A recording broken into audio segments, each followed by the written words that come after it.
You think you're moving silent. You think you're blending in.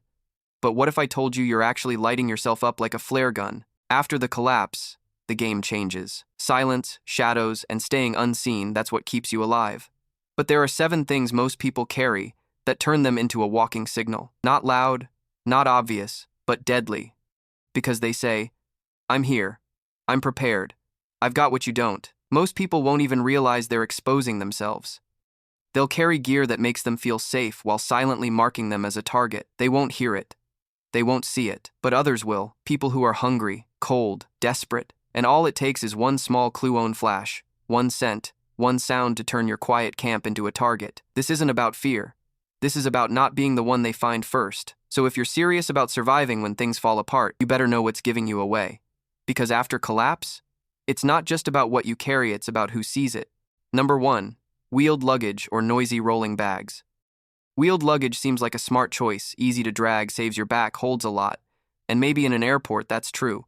But after a collapse, that rolling bag becomes your biggest liability. You might think you're moving silently, but the sound of a hard plastic wheel dragging over broken pavement, gravel, or dirt is like setting off an alarm. In a quiet city with no traffic, no ambient noise, that echo bounces off buildings and carries for blocks. You think you're slipping through unnoticed, people 2 streets over already know you're there. And the noise is just the beginning. Wheeled luggage has one more deadly feature: it screams wealth. People associate rolling bags with travelers, gear haulers, people who left in a hurry but had time to pack important stuff. They assume you're carrying clothes, food, tools, even electronics. In a collapse, that kind of assumption is all it takes to get followed. Plus, those bags aren't built for the collapse. Once the pavement ends, you're stuck dragging it over rough terrain, watching it tip over, jam, or snap. The longer you struggle with it, the more exposed you are. Every stop to adjust, every time it falls, you're vulnerable. And if you have to abandon it, you lose everything you put inside it in one shot. Here's the harsh truth. In survival mode, convenience gets people noticed, and being noticed gets people robbed. So what do you do instead? You switch to what works. A dull-colored, non-branded backpack that blends into the environment.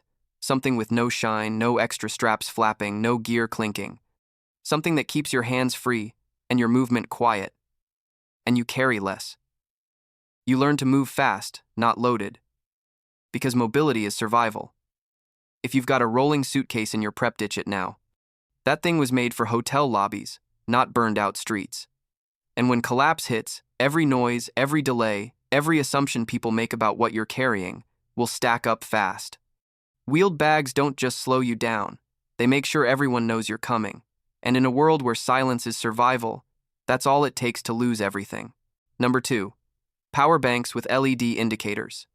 In a collapse scenario where darkness becomes the default, even a tiny light can be a major problem. Power banks are one of the most commonly carried survival items, portable, convenient, and practical for charging small devices. But most preppers overlook one dangerous feature: the LED indicator lights. Those little blinking or glowing dots that show charge status might not seem like much in normal times, but after the power grid is down and city lights are gone, they become neon signs in the dark. You might be charging your radio or flashlight inside your shelter at night, thinking you're staying low profile, but that steady blue, green, or red glow can be seen through windows, tent seams, even cracks in walls. It only takes one wandering eye to catch that light, and now someone knows you've got power, and that's a big deal. In a world where electricity is scarce, a working power bank says a lot. It means you probably have solar panels or fuel sources to keep it charged. It means you're still running comms, lighting, or maybe even tools. People see that glow and assume you're more equipped than they are. And when they're desperate, that assumption is enough. You may not be carrying much, but they won't care. That soft LED says you've got something, and something is better than nothing. The danger isn't just the visibility, it's the signal it sends. A power source in your pocket or pack puts you in a different class. You're no longer just surviving, you're thriving. And in collapse, people don't respect that. They resent it, especially when their own families are cold and powerless. If you're carrying power banks in your keystand, you should modify them. Black out the lights. Use electrical tape or paint. Test them in a dark room and make sure they don't give you away. And when you charge them, do it behind cover, never out in the open. If you've got to use them at night, face them down, or hide them inside a coat or bag, you're not just protecting your battery, you're protecting yourself. Because after collapse, power doesn't just light your gear. It lights you up too. Number 3, designer backpacks or tactical style bags. In a post-collapse environment, nothing gets you noticed faster than looking like you have your act together.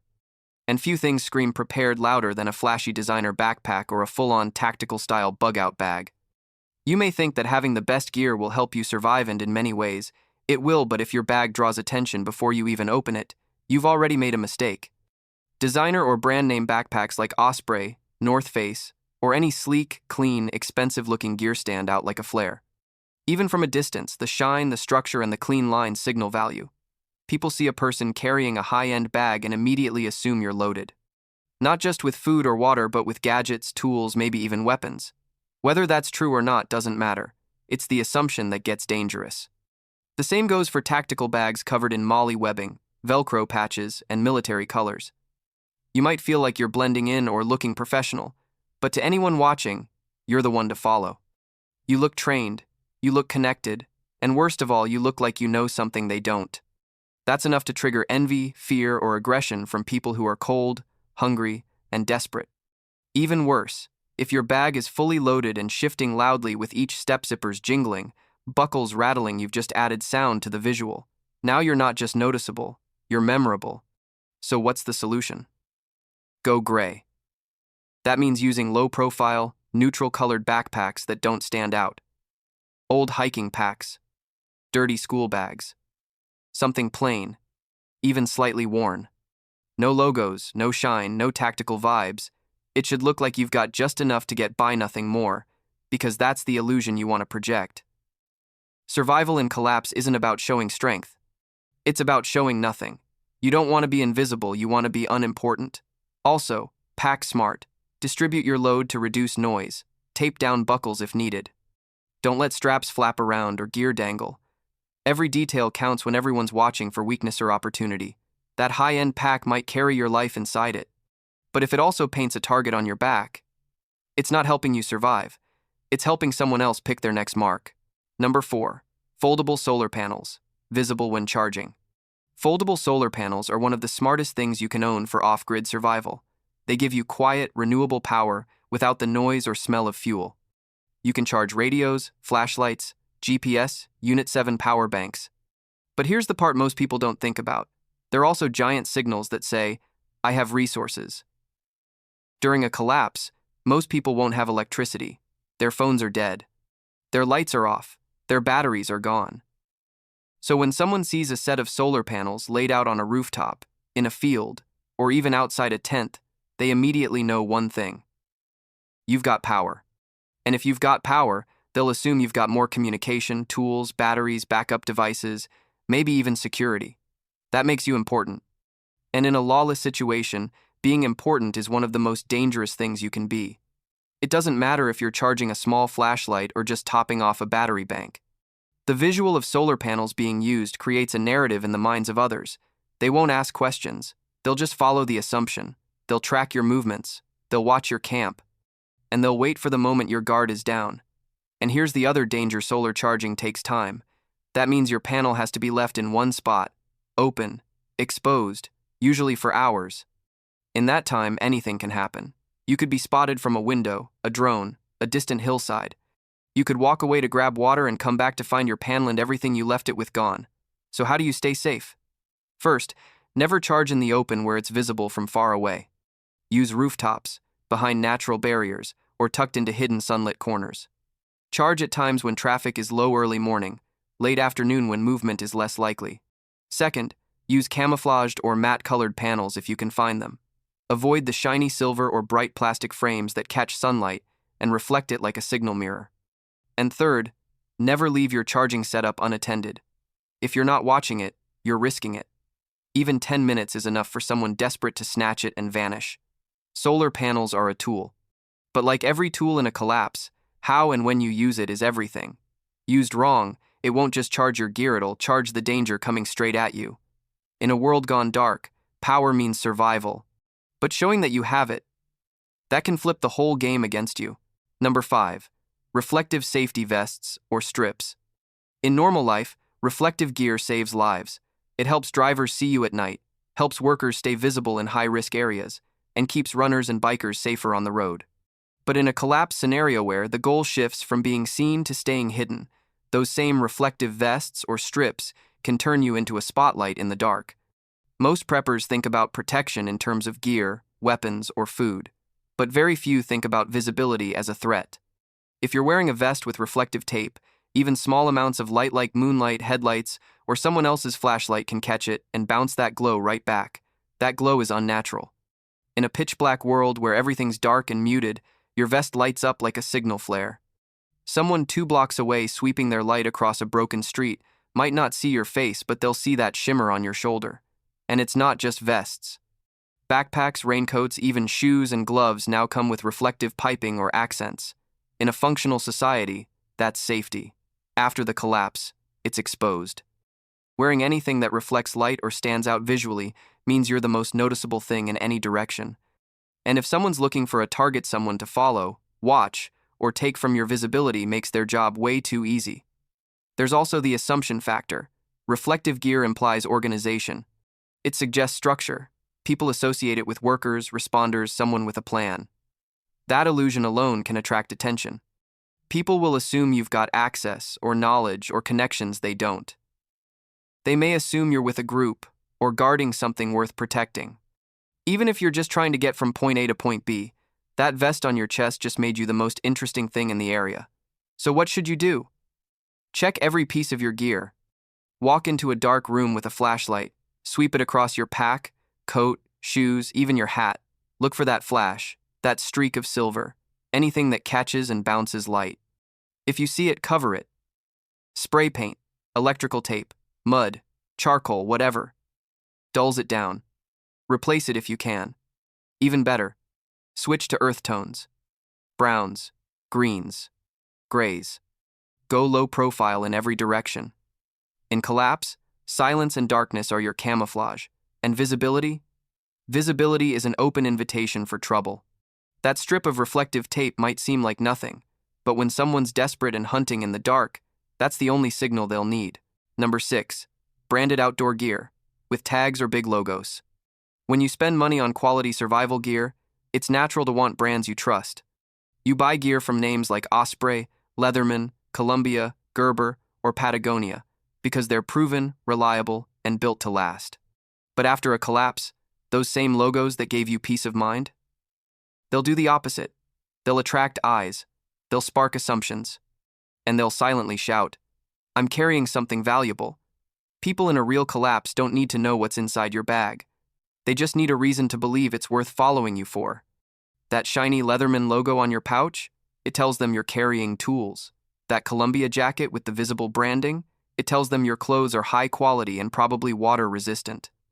The big Osprey badge stitched on your pack? That's all they need to assume your bag is loaded with organized, well-packed supplies. The danger here isn't just that people recognize the brands. It's that the brands come with meaning. These aren't unknown knockoffs. These are high-dollar, high-trust names in the prepping, hiking, or tactical world. The second someone sees one of those logos, they stop seeing you as a passerby and start seeing you as someone to watch, someone who planned, someone who has. And the scariest part? Most of the time, people don't even realize they're signaling. They grab their best jacket, their strongest pack, their favorite multi-tool pouch and never think twice about the giant label stitched across the back. It's just gear to them. But to everyone else? It's a walking advertisement for resources. Now think about what happens when desperation sets in, when someone hasn't eaten properly in days, when they're cold, exhausted, and watching you pass by in a perfectly fitted hiking pack with reinforced zippers and a logo they've only seen in stores. They don't need to know what's in your bag. They've already made up their mind. You've got something better than they do, and that's all it takes. So what should you do? Strip every visible logo off your gear. If it's stitched in, cover it. If it's rubber or plastic, black it out with tape or paint. If the color is bright or the material looks fresh, age it. Scuff it. Dirty it up. Dull the shine. Make your gear look used and unimpressive. In a world where people are scanning for hope, don't give them any. Collapse isn't about how tough your gear is. It's about how invisible you can make it. Because out there, brands don't make you safer. They just make you easier to pick out. Number 7. Handheld radios.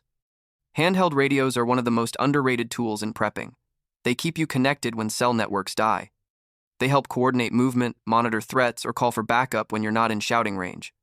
But in a real collapse, carrying a visible radio or worse, wearing an earpiece can do something far more dangerous. It tells everyone you're not alone. In a post-collapse environment, the average person is struggling just to keep themselves upright. Most people are moving solo, wandering blindly, or clinging to their last bits of comfort. But when someone sees a radio on your hip or a wire running from your jacket to your ear, that sends a message: you're part of something, a group, a plan, a network. And whether it's true or not, that illusion is powerful. People immediately assume you're connected, that you've got backup, gear, a base, maybe even a stockpile. You're no longer just one person walking by, you're now a potential lead to something bigger, and that makes you worth watching, maybe worth tailing, maybe even worth ambushing. It gets worse if you're seen using it. Even if you're just checking static or flipping through channels, that act alone marks you as someone with intel. Radios, after all, are tools of information. They let you listen to movement, track danger, and stay updated. People in desperation know this. They know if you've got access to information, you've got an edge. And in a lawless situation, any edge is worth stealing. And if you're wearing a two-way earpiece, that adds a whole new layer of risk. It looks tactical, professional, militant. It makes people wonder, are you part of security? A militia? Are you guarding something important? Whether you're just trying to stay in touch with your friend down the block or scanning local chatter, it doesn't matter. The perception alone creates tension. So what's the move? Use radios but keep them hidden. Store them deep in your pack, not on your belt or shoulder strap. If you need to communicate, use subtle signals or step away before pulling it out. If you wear an earpiece, do so under a hat or hood, never where it can be clearly seen, and limit your usage to critical moments only. Don't chat casually on open streets. Don't scan channels out loud. Also, be cautious with volume. A radio squelch in the dead of night can betray your position fast. Use earpieces with noise limits or muffle external speakers if you must go hands-free. Radios are force multipliers. But in collapse, they're also risk amplifiers. Because the second person thinks you're in the loop, they'll want to know what you know, or take it from you the hard way. Now you know what really makes you a walking signal. It's not the noise you make, it's the message you send without even realizing it. The wrong pack, the wrong flash, the wrong shine, and suddenly, you're not just seen. You're followed, watched, targeted. The truth is, most people prepping today are prepping loud. They're collecting gear, not strategy. And when things actually go dark, they'll be the first ones spotted because they never learned how to disappear. But you did. And if you made it this far, you're not just watching casually, you're in this for real. You're the kind of person who understands that survival isn't about gear. It's about not getting picked. It's about not getting noticed. It's about staying 3 steps ahead while the rest of the world panics and burns. And that's exactly why this channel exists. No fluff, no recycled tips, no fake prepper drama, just real tactics, real breakdowns, and the hard truths that actually keep you alive when everything else collapses. So if you're done wasting time with surface-level content, if you're building a mindset, not just a bug-out bag, and if you want to be the one person who actually makes it when the system fails, then hit that subscribe button right now, because the next warning won't come with a countdown, and the next mistake could be the one you don't get to learn from.